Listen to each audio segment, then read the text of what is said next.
teman-teman, perkenalkan. Saya Pilar Sofia Kirma Bilkis. Saya Asyik Nur Septiani. Nama saya Nadia Baratul Akhlak. Dan saya Tria Nur Anissa. Saya Vika Zaraini.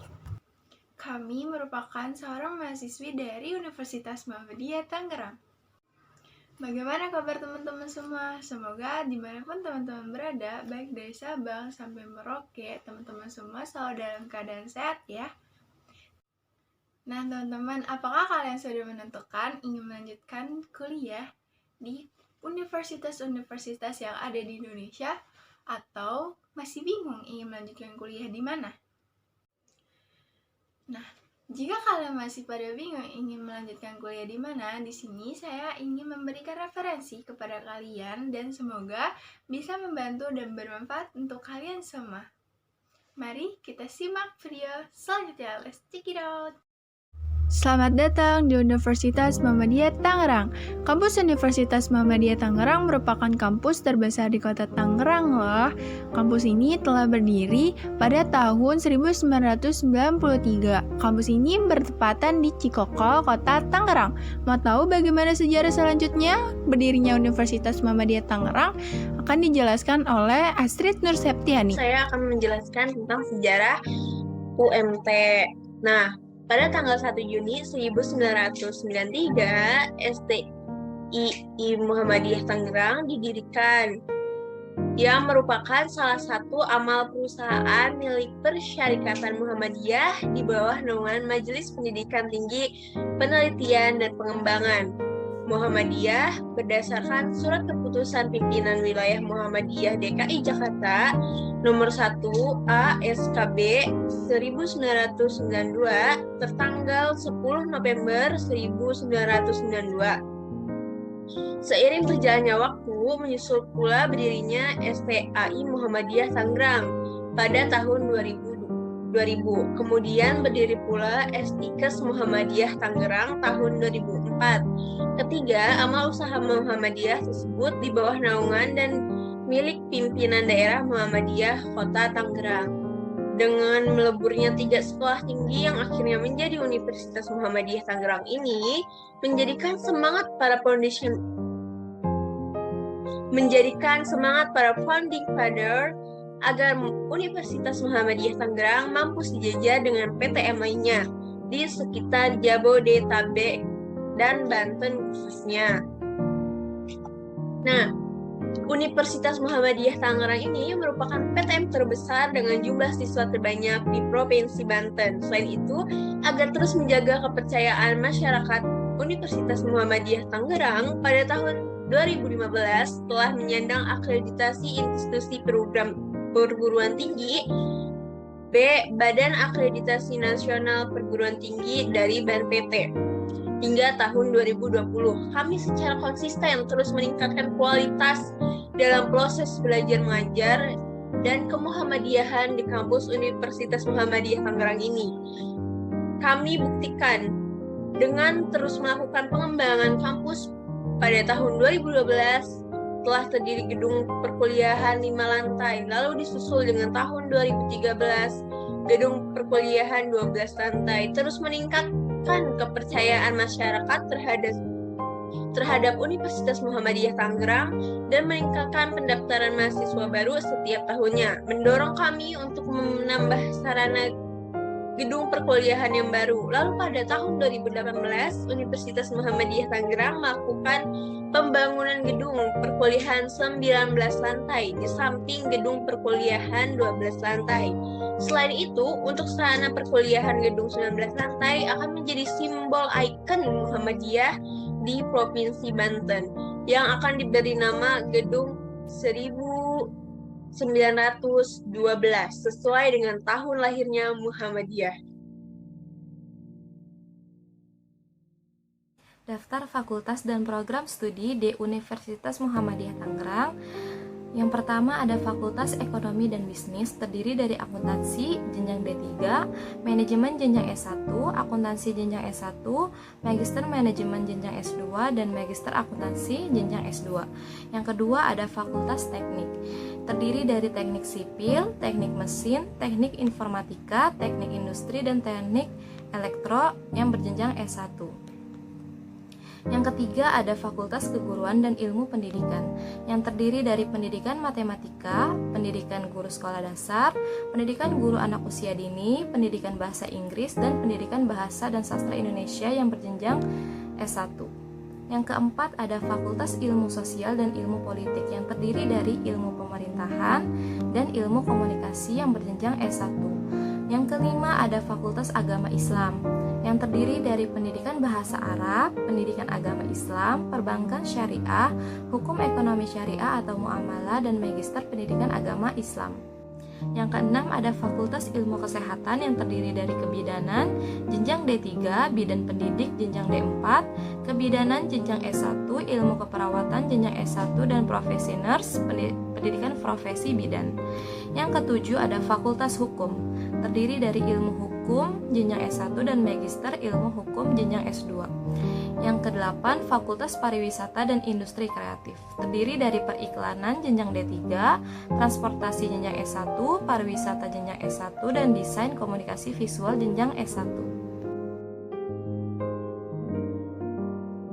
Fasilitas yang ada di UMT meliputi ada lab komputer, lab pengadilan semu, lab keperawatan, lab multimedia, lab micro teaching, lab penyiaran broadcasting, lab bahasa, lab teater, lab praktek teknik, ada BMT, ada koperasi syariah, radio, fotografi, dan TV kampus, ada perpustakaan, ada ruang serbaguna, ada kantin, ada ruang kuliah yang full AC, ada ruang EDP atau entry data processing, ada lembaga bahasa Arab atau bahasa Inggris, ada lembaga Al-Islam Kemuhammadiyahan, ada lembaga tahsin, tahfiz, dan juga seni dan budaya, dan juga ada sarana ibadah atau masjid.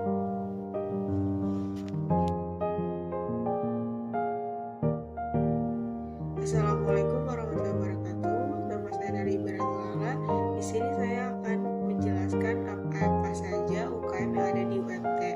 Nah, UKM yang ada di UMT itu meliputi ada IMM, BEM pada setiap fakultas, hima pada setiap prodi, teater, dan juga tapak suci.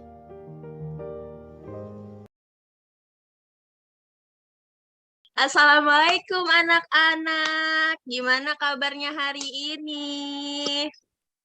Waalaikumsalam warahmatullahi wabarakatuh. Luar biasa, Allahu Akbar. Mana semangatnya anak-anak? Keluarkan semangat kalian. Baik, Bu. Oke deh. Sebelum belajar, mari kita berdoa dulu ya. Berdoa dipimpin oleh Tria. Aku, Bu. Iya, Tria. Teman-teman, kita baca doa dulu ya. Baca doa dimulai.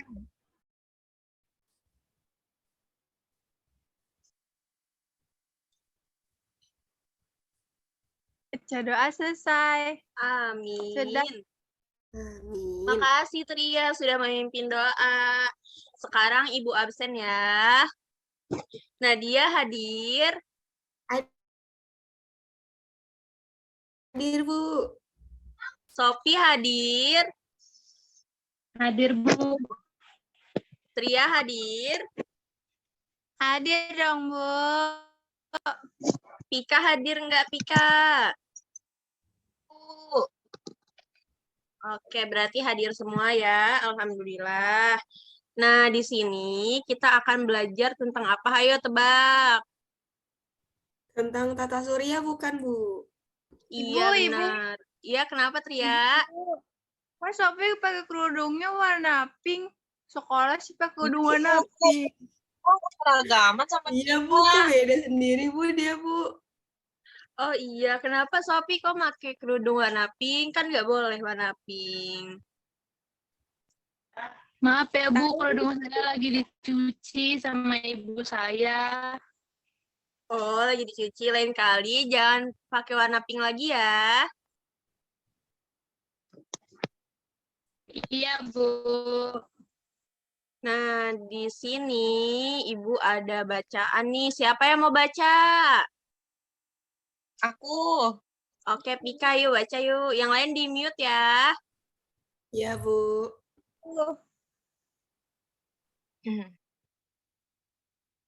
Baca yang ini, Bu. Iya, Pika, baca yang itu. Alam semesta memiliki banyak galaksi dengan bentuk yang berbeda-beda. Galaksi adalah sekumpulan bintang yang terkait oleh gaya gravitasi. Galaksi terdiri atas banyak sekali planet-planet yang mengelilinginya. Galaksi Rima Sakti merupakan galaksi tempat manusia tinggal. Galaksi Rima Sakti berbentuk spiral. Di dalamnya terdapat benda-benda langit yang sangat banyak. Di dalam galaksi Bima Sakti terdapat sistem tata surya kita. Tata surya adalah kumpulan dari matahari, planet, dan benda-benda langit lainnya. Tata surya juga bisa dikatakan sebagai tempat di mana planet-planet dan benda langit berada sambil terus mengelilingi matahari. Setiap planet dalam tata surya berada pada garis edar berbentuk elips yang disebut orbit. Selama tetap berada di orbitnya, planet-planet tersebut tidak saling bertabrakan. Sudah, Bu. Oke, makasih Pika sudah membaca. Nah, kalian penasaran nggak sih, kita itu sebenarnya tinggal di alam semesta yang luas ini? Nah, supaya kalian ada gambaran, Ibu mau ngajak kalian untuk membahas tentang sistem tata surya nih. Nggak cuman itu, Ibu juga mau bahas tentang rotasi dan revolusi bumi. Buat kalian yang belum tahu, sistem tata surya kita ini berada dalam galaksi Milky Way atau Bima Sakti. Nah, anak-anak, kalian bisa melihat galaksi Bima Sakti, bintang, bulan, matahari, atau benda-benda langitnya dari bumi nih. Nah, Ibu di sini akan mengajak kalian semua untuk menjelajahi sistem tata surya kita. Kira-kira apa sih tata surya itu? Apa sih rotasi bumi itu? Revolusi bumi kayak gimana? Macam-macam planet itu apa saja? Nah, apa sih yang ada di luar angkasa atau di alam semesta ini? Yang pertama adalah planet-planet yang ada di luar angkasa. Coba sebutin ada berapa planet tuh? 8. Apa saja, Tria? Ada Neptunus. Iya, Ngacak benar. tuh. Iya, gak apa-apa ngacak. Ada Merkurius. Ada Mars. Ada Jupiter. Ada Uranus, Bumi, dan Venus. Satu lagi apa ya? Lupa. Hayo, apa satunya? Siapa yang bisa ngelengkapin? Hayo. Pluto. Saya, Bu. Ayo, kata Pluto, Bu. kita Pluto ya. Kata Nadia juga Pluto. Mau tahu gak sih Pluto itu sekarang Bu. tidak disebut sebagai planet lagi? Ya, Nah, Kenapa, Bu? ya, kenapa ya? Nanti kita lihat ya, kenapa Pluto nggak disebut sebagai planet lagi. Yang pertama kan dalam Pluto itu terdapat, kalau misalnya dari sebuah planet itu kan memiliki ketentuan-ketentuan. Nah, kenapa Pluto dianggap bukan planet lagi? Karena planet dengan massa yang lebih kecil akan memiliki gravitasi yang jauh lebih kecil dibandingkan dengan kekuatan gravitasi pada bintang dan lubang hitam. Namun, khusus untuk Pluto, kekuatan gravitasinya memang tidak mencukupi untuk disebut sebagai planet. Ada yang bilang juga Pluto ini hanya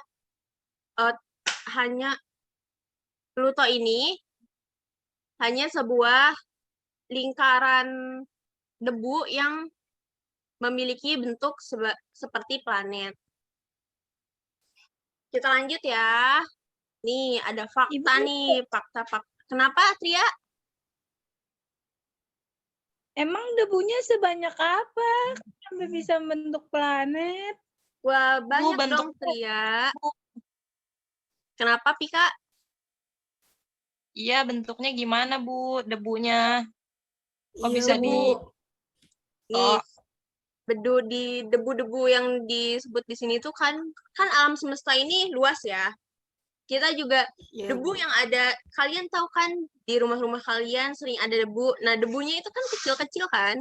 Kalau misalnya Iya, disatuin Bu. itu akan banyak terus kayak tebal kayak gitu. Nah, berarti debu-debu yang ada di Pluto itu lebih banyak dari situ. Terus di situ juga kayak ada gumpalan kayak sampah-sampah luar angkasa seperti satelit dan lainnya. Nah, nanti satelit akan dibahas ya. Iya, Bu. Kita lanjut. baik, Bu. Nah, matahari nih. Kalian tahu matahari? Tahu, Bu. Tahu. Tahu. Matahari merupakan sumber energi panas terbesar di bumi dari dulu hingga sekarang. Kenapa disebut sumber energi yang paling panas? Ada yang bisa ngejawab? Karena banyak api. Oh enggak, bukan dong. Ayo, siapa yang Karena bisa sumber cahaya, Bu. ngejawab? Untuk kehidupan manusia. Iya, Iya, ada Bu, lagi. biar Ada Iya, lagi. Bu. Biasanya kan matahari kayak buat jemur baju, buat jemur sepatu, bukan kayak gitu, bukan, Bu? Iya, betul. Gini, matahari adalah sumber energi terbesar di bumi karena menyediakan energi panas yang sangat besar.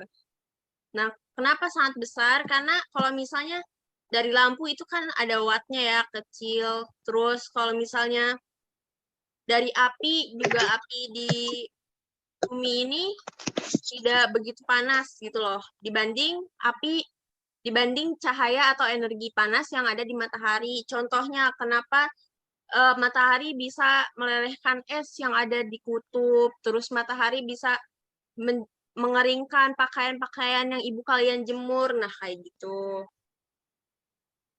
Nah, matahari juga menjadi pusat dari galaksi Bima Sakti. Matahari menjadi pusat perputaran planet dan benda-benda lainnya di luar angkasa. Dengan perannya yang sangat besar, tentunya matahari memberikan banyak manfaat untuk manusia bumi. Manfaat untuk manusia bumi apa nih dari matahari?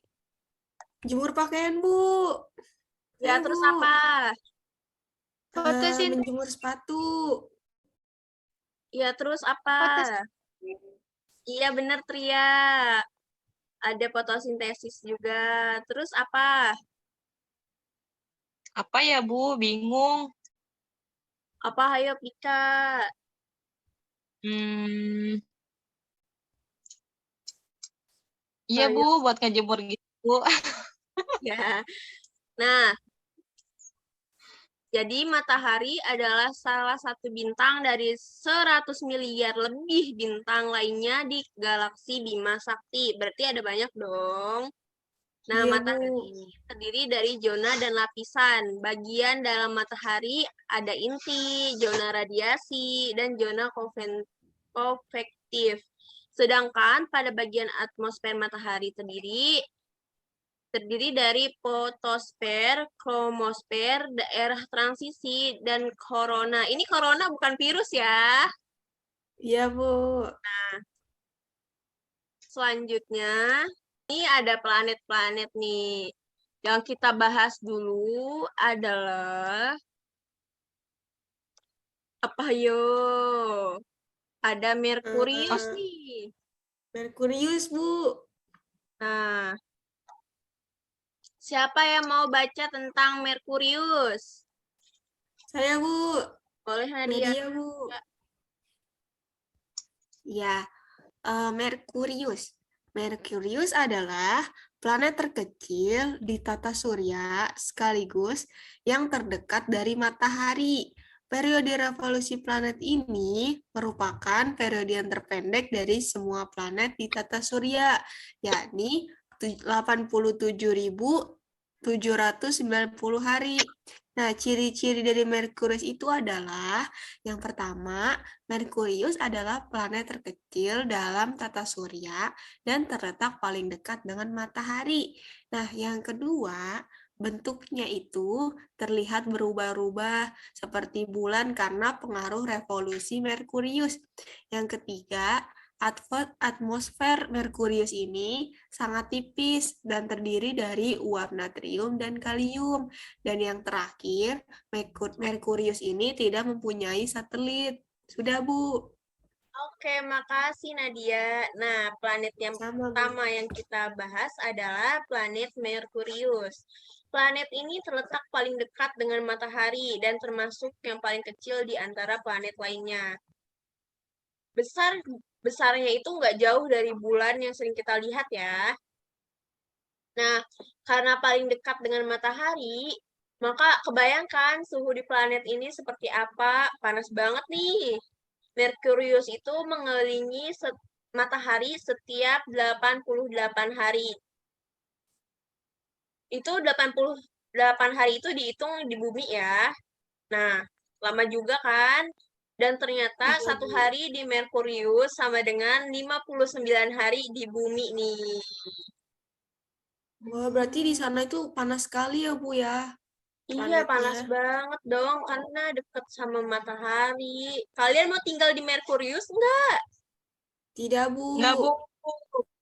Iya ya, panas Nanti kan? kita jadi gosong, Bu. Iya, Takut itu, gosong. Bu. Iya. Lanjut nih, Bu, lanjut. takut gerah. Boleh, Bu. Iya, Bu, lanjut. Siapa yang mau bahas tentang Venus? Tria, Bu, Aku. Tria. Iya, Tria. Tria belum. Oke, boleh Tria. Oke, Iya, aku baca ya, boleh. Bu. Iya, baca yuk, baca.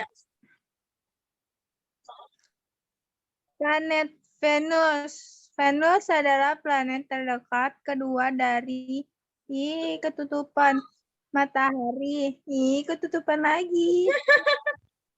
Iya, lanjut Tria.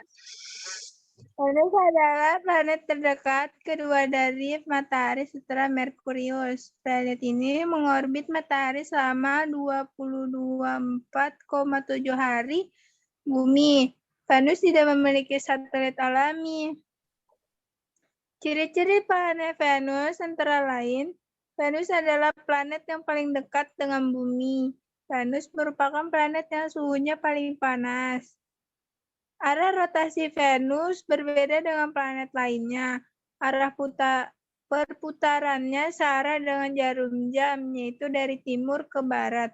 Ukurannya hampir sama dengan bumi, sehingga gravitasi di Venus hampir sama dengan gravitasi di bumi dan sering dijuluki kembaran bumi.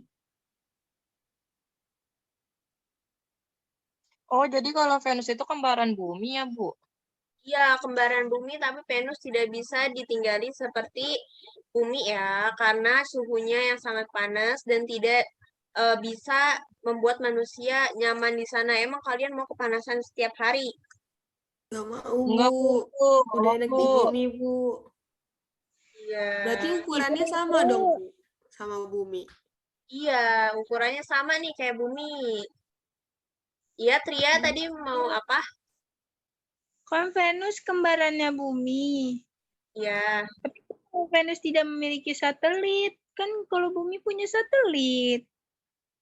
Nah, Venus ini tidak memiliki satelit alami, tetapi dia memiliki satelitnya yang kayak buatan gitu. Nah, kenapa sih kok tidak memiliki satelit alami? Ada yang mau ngejawab nggak? Kurang tahu, Bu. Nggak tahu, Bu. Ada yang mau tahu kenapa Venus tidak memiliki satelit alami? Mau. Mau Mau, tahu, Bu. Bu, saya, Bu. Nah, Venus tidak memiliki satelit karena adanya perubahan perputaran atau rotasi yang menyebabkan satelitnya menghilang. Menurut teori, dulunya terdapat sebuah satelit yang mengelilingi planet Venus. Tetapi satelit tersebut tidak bisa tidak ada lagi karena menghilang. Karena kan tadi juga si Venus ini memiliki kayak rotasinya itu cepat ya. Iya, Bu. Nah, mau tahu lagi nggak? Mau, Bu. Ayo, mau tahu lagi? Mau, Bu.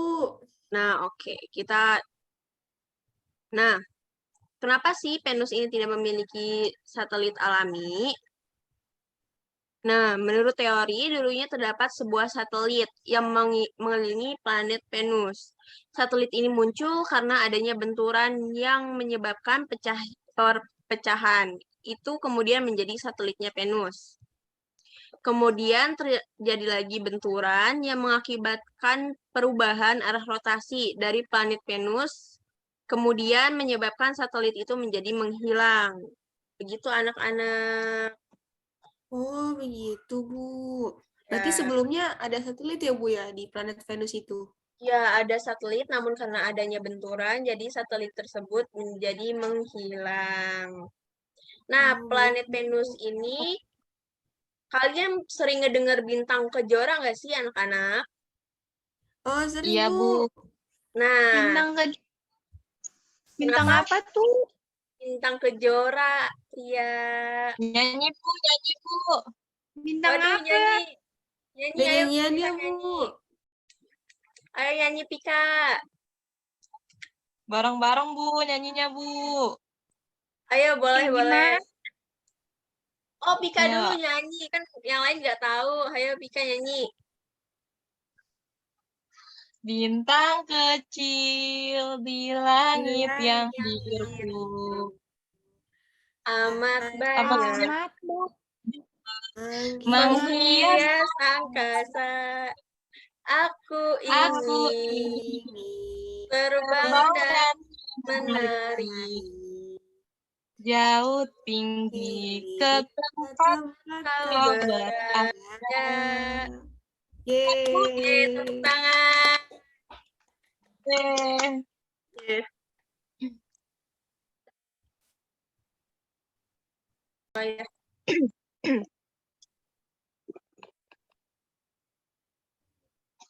Nah, sampai sini ada yang ingin ditanyakan? Aku, Bu, mau nanya. Boleh banget, Ria. Apa tuh? Kok Shopee nggak ada ya? Oh Oh iya, iya, Sophie Bu. Iya, Sophie Bu. izin katanya. Saudaranya ada yang meninggal. Innalillahi wa inna ilaihi raji'un. Ya, semoga Sophie ditabahkan ya. Ya, Nah, Bu. kita ngirim Al-Fatihah dulu yuk ke saudaranya Sophie. Ya, Bu. Yuk dimulai yuk.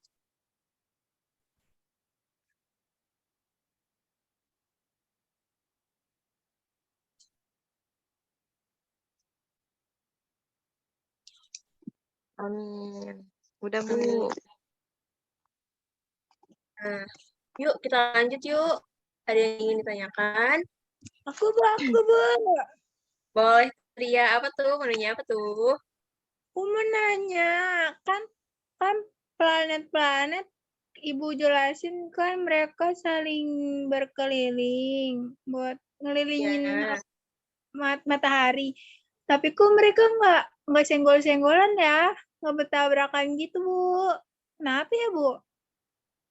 Nah, kenapa sih planet-planet tersebut tidak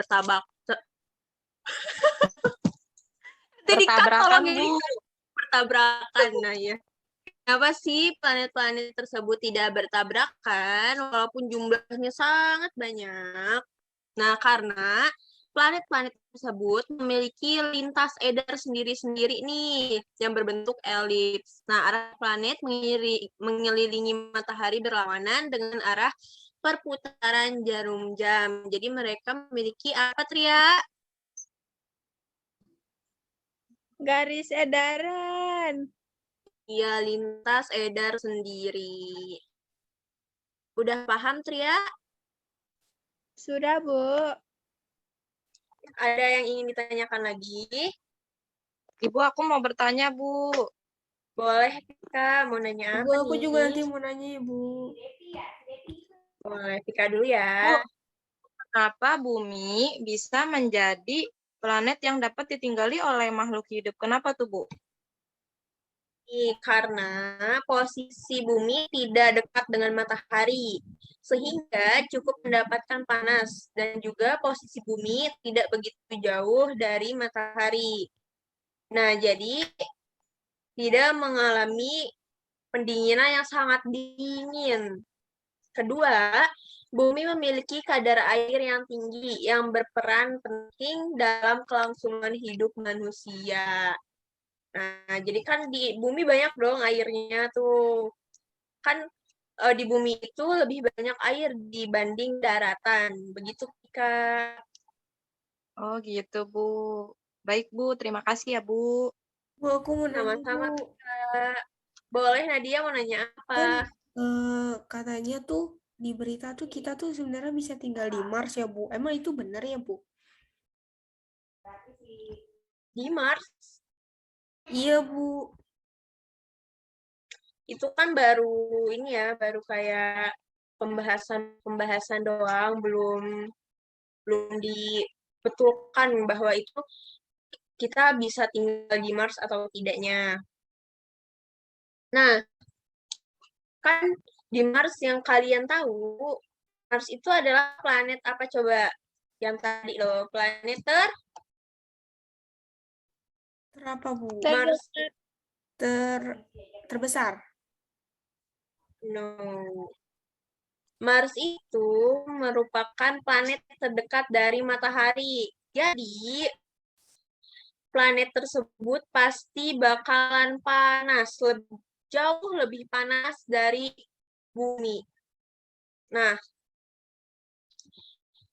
Mars juga memiliki tampaknya merah kan, Mars itu merah. Nah, warna kemerahan ini disebabkan oleh keberadaan besi oksida di permukaan planet Mars.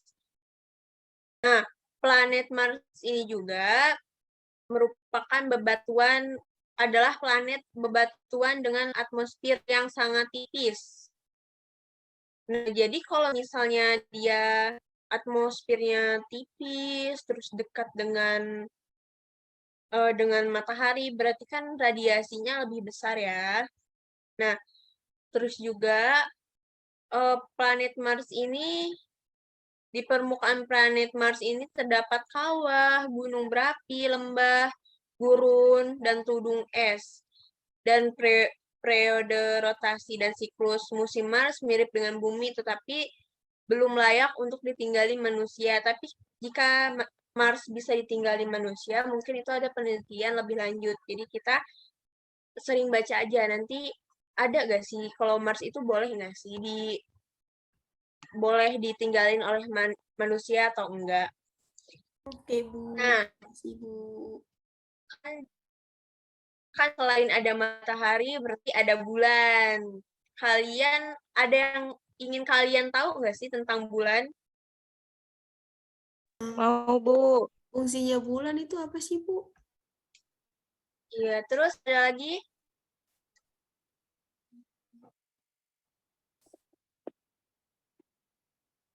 Nih, Nadia, fungsi bulan bagi bumi adalah memberi waktu dan penanggalan. Karena ketika bulan sudah muncul, berarti bulan tersebut munculnya itu ibaratnya ini, ketika matahari tenggelam, otomatis digantikan oleh Bulan. bulan. Nah, hal itu menunjukkan bahwa hari sudah mulai malam. Dan ketika bulan tidak terlihat dan digantikan oleh matahari, itu berarti sudah pagi. Nah, bumi berputar lebih cepat tanpa adanya tarikan ini karena tarikan gravitasi dari bulan menjaga rotasi bumi. Jadi pada manusia ini berpatok pada bulan karena patokannya adalah penanggalannya ya. Nah, di sini Ibu memiliki tugas untuk kalian nih. Apa tuh? Nah, di sini tugasnya, di situ ada di buku kalian, di buku siswa kalian dapat membaca tentang bacaan bulan yang setia kepada bumi. Terus, kalian menggarisbawahi kalimat-kalimat yang penting dan membuat peta pikiran yang berisi informasi-informasi tentang bulan. Nah, terus juga kalian melakukan diskusi tentang perbedaan dan persamaan fakta antara bulan dan bumi. Setelah itu, kalian menyiapkan kertas, krayon, pensil warna untuk membuat poster. Setelah membuat poster, kalian bisa mengumpulkannya di Ibu. Oke? Oke, Bu. Baik, Bu. Baik. Jadi kalian ini dulu ya, setelah membuat poster, kalian langsung menunjukkannya kepada Ibu ya. Mungkin cukup segini pembelajaran hari ini. Jika nanti ada yang ingin ditanyakan, kalian bisa menghubungi Ibu. Baik, Bu. Mari tutup pembelajaran hari ini dengan berdoa. Dipimpin oleh pria kembali. Teman-teman, Iya. ayo kita Iya. berdoa. Berdoa Yuk. dimulai.